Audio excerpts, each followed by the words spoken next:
قرآن مجید کی ایک آیت ہے جس کا غلط مفہوم لیا جاتا ہے، لا اکراہ فی الدین۔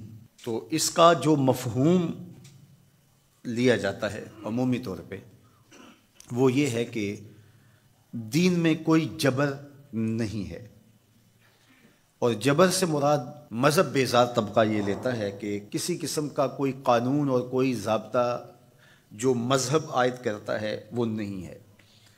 تو یہ مولویوں کی پیدا کردہ سختی ہے اور انہوں نے دین کو مشکل بنا دیا ہے، اور حدود و تعزیرات، قوانین، ضوابط، چور کا ہاتھ کاٹو، زانی کو سنگسار کرو، کوڑے مارو حد قذف میں، اور مختلف اوقات کے اندر مختلف عبادتوں کا لزوم۔ تو یہ کیا ہے جب قرآن کہتا ہے لا اکراہ فی الدین، دین میں کوئی سختی نہیں ہے، کوئی جبر نہیں ہے، جو مرضی کرو، تو یہ اس کا مفہوم نکالا۔ اور ایک طبقہ ایسا ہے کہ جو دین کو اس طرح پیش کرتا ہے اور اس طرح سے دین کو لوگوں کے سامنے رکھتا ہے کہ جس طرح دین پر عمل کرنا کوئی آسان کام نہیں ہے، اور اس کو وہ مشکل اتنا بنا دیتا ہے کہ لوگ گھبرا جاتے ہیں کہ ہم تو پھر دین پہ نہیں چل پائیں گے، چند لوگ ہی دین پہ چل سکتے ہیں، جبکہ یہ دونوں چیزیں افراط و تفریط سے تعلق رکھتی ہیں۔ تو آیت کریمہ کا صحیح مفہوم یہ ہے، لا اکراہ فی الدین کا مطلب یہ ہے کہ دین قبول کروانے میں کسی پر سختی نہیں کی جائے گی کہ تو ضرور مسلمان ہو، یہ اس کا مفہوم ہے۔ اب کوئی دین قبول کر چکا ہے اور پھر احکام شریعہ اس کے اوپر نافذ ہوں گے تو یہ تو ہوں گے، تو اس پر یہ نہیں ہے کہ اب اس پر سختی نہیں کی جائے گی۔ جو اس جامعہ میں، اس درس گاہ میں داخل نہیں ہوتا، پڑھنا نہیں چاہتا، تو ہم اس کو دھکے سے گھر سے اٹھا کر کے یہاں داخلہ نہیں دے سکتے۔ جس کی مرضی ہو آئے اور جس کی مرضی ہو نہ آئے، لیکن جو شخص یہاں آ کے داخل ہو گیا، پھر یہاں جو ہم نے ضوابط اور قوانین بنائے ہیں ان کا وہ پابند ہوگا، اس لیے کہ وہ اپنی مرضی سے آیا ہے اور اس نے یہاں آ کر کے داخلہ لیا ہے۔ تو اب وہ کہے کہ میں نہیں مانتا تو وہ باغی کہلائے گا۔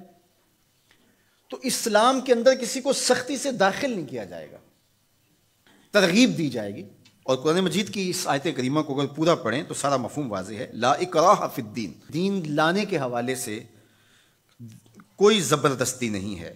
قد تبین الرشد من الغی، ہدایت کا راستہ گمراہی سے ممتاز ہو کے واضح ہو چکا ہے۔ اب جس کا جی چاہے وہ ایمان لائے اور جس کا جی چاہے وہ کفر کرے، یہ اس کی مرضی ہے۔ اگر اللہ چاہتا تو کسی کے دل میں کفر پیدا ہی نہ ہوتا، سب مسلمان ہوتے، لیکن اللہ تعالیٰ جل شانہ کی حکمت یہ نہیں ہے۔ انا ہدیناہ السبیل اما شاکرا و اما کفورا، ہم نے حق کے راستے واضح کر دیے۔ اب جس کی مرضی ہو وہ کفر کے راستے پہ چلے، جس کی مرضی ہو وہ اسلام کے راستے پہ چلے، اس کی اس مرضی کی وجہ سے ہی تو جزا و سزا ہے۔ اگر اس کی مرضی سلب کر لی جائے اور وہ ایمان لانے پہ مجبور ہو تو پھر اس کا یہ کمال کون سا ہوا؟ تو کمال تو یہی ہے کہ دونوں راستے ہیں اور دونوں راستے سے دکھائی دے رہے ہیں، اور وہ اپنے اختیار سے خیر کا راستہ اختیار کرتا ہے تو جزا ملے گی، اور اپنے اختیار سے برائی کی راہ پہ چلتا ہے تو اس کو جو ہے وہ سزا ملے گی۔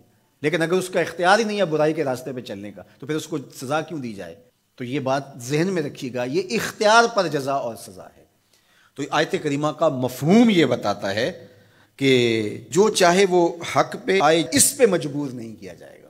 باقی احکام شریعہ پر عمل پیرا ہونا تو یہ ایک امر آخر ہے۔ تو یہ سراسر نفسانی خواہش ہے کہ اسلام ہمارے اوپر کوئی پابندی نہ لگائے، جس طرح ہم چاہیں اس طرح ہی چلیں اور ہماری زبان پہ کلمہ بھی جاری رہے۔ میں بھی ہوٹل میں پیو، چندہ بھی مسجد میں دو، شیطان بھی خوش رہے، خدا بھی ناراض نہ ہو، یہ کیسے ہو سکتا ہے؟ تو لا اکراہ فی الدین کا جو مفہوم لوگوں نے تراش لیا کہ اسلام کا کوئی ضابطہ قانون ہم قبول نہیں کریں گے، ہم خواہش اور مرضی کی زندگی بسر کریں گے، یہ سراسر دین کی منشا کے برعکس چیز ہے۔